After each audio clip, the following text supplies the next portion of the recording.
पावन पवित्र उत्सव आने वाला है और ऐसे में है ना बड़ी सारी महिलाओं को पीरियड्स की प्रॉब्लम हो रही है और मेरे पास बड़े क्वेश्चन आ रहे हैं कि दीदी पीरियड्स में करवा चौथ का व्रत कैसे करें, पीरियड्स में पूजा कैसे करें, हमारा पहला दिन है, हमारा दूसरा दिन है, पीरियड्स में क्या हम चांद को जल दे सकते हैं? अगर चांद को जल नहीं देंगे तो व्रत जो है वो आधा अधूरा माना जाएगा। पीरियड्स में किस प्रकार से हम पूजा अर्चना वंदना करवा चौथ की कर सकते हैं?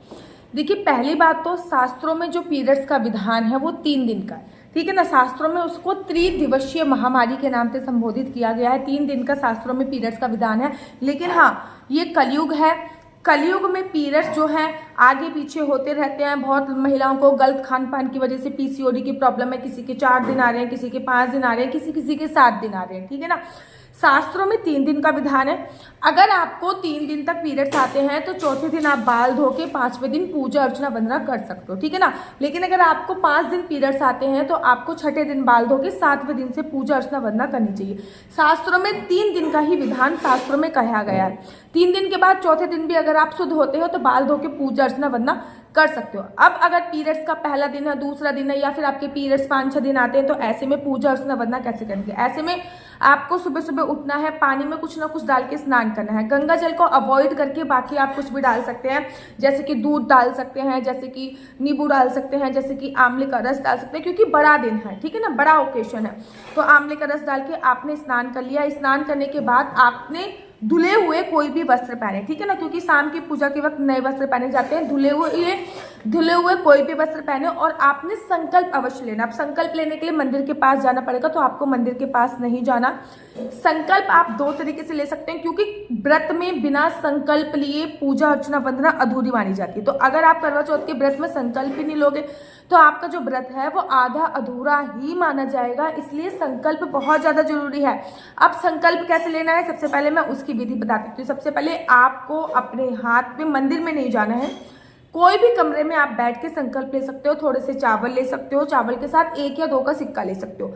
करवा चौथ है, चावल का उपयोग कर सकते हैं, एकादशी नहीं है। चावल लिए आपने और आपको बोलना है ओम नमः शिवाय, ओम नमः शिवाय, ओम नमः शिवाय। क्योंकि करवा चौथ पे माता पार्वती की पूजा का विधान होता है, इसलिए भगवान शिव को याद करना जरूरी है। ओम नमः शिवाय का जाप कर लिया, क्योंकि इस मंत्र का जाप आप पीरियड्स में भी कर सकते हैं, बिना सारे मंत्रों का जाप आप पीरियड्स में कर सकते हैं बिना माला को टच करें। तो आपने ओम नमः शिवाय, फिर आपको अपना नाम बोलना, जैसे कि मेरा नाम आशु चौहान है, मेरा गोत्र केमलक्ष है, मेरा निवास स्थान पुणे है और आज मैं पूरी विधि विधान से करवा चौथ का जो व्रत है वो कर रही हूँ। करवा चौथ के व्रत के दौरान भगवान मुझे व्रत संपूर्ण करने में मदद करे, ऐसा बोल देना है आपको।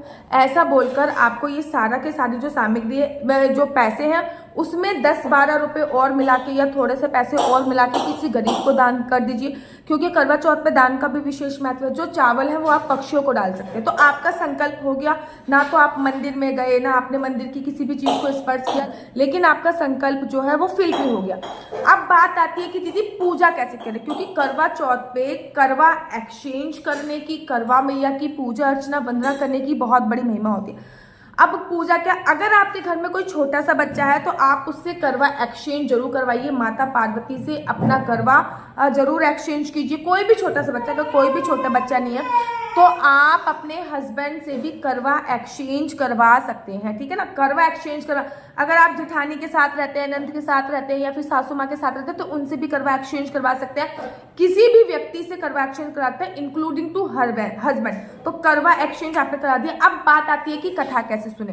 तो आपको हाथ में थोड़े से चावल लेने हैं या फिर तिल लेना है। आप यूट्यूब के माध्यम से कथा श्रवण कर सकते हैं या यूट्यूब पर कथा लगाकर उसका श्रवण कर सकते हैं। और जो तिल है, जो चावल है, वो भी पक्षियों को डाल देना। इससे आपकी कथा जो है, क्योंकि करवा चौथ पे कथा सुनने का बहुत विशेष महत्व होता है, तो कथा भी आपकी कंप्लीट हो जाएगी, ठीक है। याद रखना, सभी को मैं हाथ जोड़ के रिक्वेस्ट कर रही हूँ कि 4:30 बजे से लेके 6 बजे तक का जो मुहूर्त, मतलब 4:20 से लेके 6 बजे तक राहु काल है। इस बीच में किसी भी प्रकार की कोई पूजा अर्चना वंदना नहीं होती। या तो 6 बजे से बाद पूजा कीजिए या 4 बजे से पहले पूजा कीजिए, ठीक है ना। अब बारी आती है कि दीदी चांद को अर्घ कैसे दें। बहुत इंपॉर्टेंट है चांद को अर्घ। तो चांद को अर्घ दिए बिना करवा चौथ का जो व्रत होता है वो आधा अधूरा होता है। चांद को अर्घ देना बहुत जरूरी होता है। आप करवा चौथ के व्रत में नए कपड़े पहनिए। अब कथा सुनने से पहले ही पहन लीजिए। उसके बाद आप 16 श्रृंगार कर सकते हैं, श्रृंगार की कोई मनाही नहीं होती। उसके बाद जिस लोटे से आप भगवान को जल देते हैं ना, वो वाला लोटा आपको यूज नहीं करना, आपको दूसरा लोटा लेना है। कोई भी दूसरा लोटा, जो घर में कोई एक लोटा जल हो वो लेना है। उसमें थोड़ा सा दूध डालना है, थोड़े से अक्षर डालने हैं, थोड़ा सा मीठा डालना है और वो आप चांद को लेके पहुंच जाइए।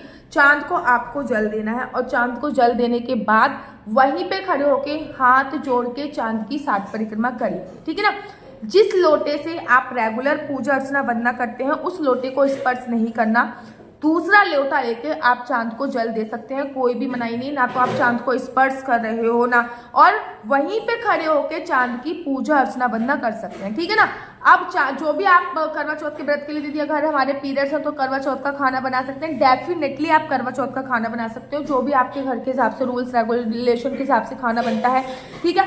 अब कहीं कहीं पे करवा चौथ में ना सीके डालने का विधान होता है, जैसे कि मेरे यूपी में है, मेरे घर पे।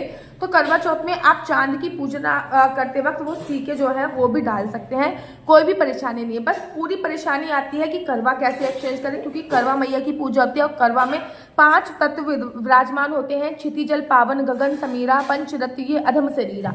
तो ये 5 तत्व करवे के माध्यम से पूजा करी जाती है। तो उन 5 तत्वों की पूजा जो है वो करवा आपका एक्सचेंज कोई बच्चा भी कर सकता है, कोई बुजुर्ग भी कर सकता है, कोई भी लोग ये करवा एक्सचेंज कर सकते हैं। इस बात का आपको ध्यान रखना होता है। साथ ही के साथ चांद की पूजा आप पूजा अर्चना वंदना कर सकते हैं, कोई परेशानी नहीं है। चांद को आपने जल चढ़ा दिया, चांद की आपने नीचे परिक्रमा कर दी, जो भी भोग इत्यादि बनाया वो चांद को दिया, फिर हस्बैंड को पानी पिलाया, आपने उनका पानी पिया, पैर छुए आपने। इस प्रकार से आप करवा चौथ का जो व्रत है वो संपन्न कर सकते हैं, ठीक है ना।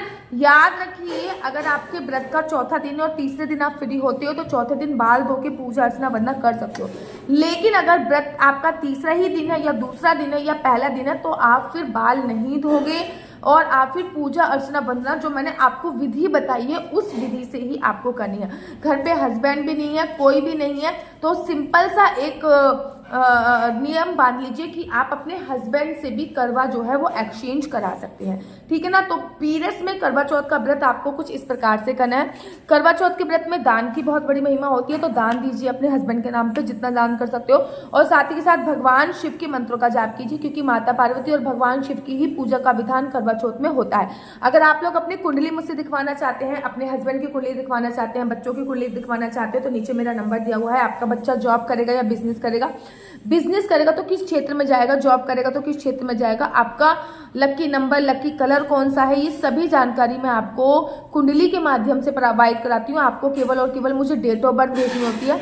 डेट ऑफ बर्थ के जरिए मैं पूरी कुंडली आपकी निकाल के आपको एनालाइज करके आपको फोन पे सारी जानकारी देती हूँ, विद आपको उपाय भी बताती हूँ। तो आप अपनी कुंडली मुझसे जरूर दिखवा सकते हैं। याद रखिए, इस नंबर पे किसी भी प्रकार के कोई क्वेश्चन आंसर पूछने के लिए मुझे मत फोन कीजिए। ये नंबर केवल और केवल कुंडली दिखाने के लिए है। कुंडली के माध्यम से आप अपना कंसीव कब करेंगे ये भी जान सकते हैं। कुंडली के माध्यम से आपका वैवाहिक जीवन अगर खराब चल रहा है तो उसको कैसे मधुर में कर सकते हैं वो भी जान सकते हैं। कुंडली के माध्यम से आपकी कुंडली में लव मैरिज का योग है या अरेंज मैरिज का योग है वो भी जान सकते हैं। कुंडली के माध्यम से आप ये जान सकते हैं कि आपका बच्चा अगर बिजनेस करेगा तो किस फील्ड में बिजनेस करेगा, अगर आपको कोई बिजनेस खोलना है तो किस फील्ड में बिजनेस खोलना है, इंडिया के बाहर जाने के कितने चांसेस है, सरकारी नौकरी लगने के कितने चांसेस है, ये सभी जानकारी आप मेरे से कुंडली के माध्यम से प्राप्त कर सकते हैं। लेकिन याद रखिए, कुंडली देखना बिल्कुल भी फ्री नहीं है। कुंडली देखने के थोड़े से चार्जेस है। आप मेरे नंबर 429-20-25-65 पे संपर्क करके आप मुझसे कुंडली के बारे में जानकारी ले सकते हैं। आशा करती हूँ कि आपको मेरी वीडियो अच्छी लगती होगी। इसके बाद मैं एक और वीडियो बनाऊंगी जिसमें मैं आपको बताऊंगी कि पीरियड्स में कार्तिक का स्नान दान दीपदान कैसे करें। अगर आपको मेरी वीडियो अच्छी लगती है तो आप अपना यूट्यूब चैनल हरि बोल को लाइक शेयर सब्सक्राइब करना बिल्कुल भी मत भूलिए। तब तक के लिए मुझे दीजिए इजाजत। राधे राधे, हरे कृष्णा, हरि बोल।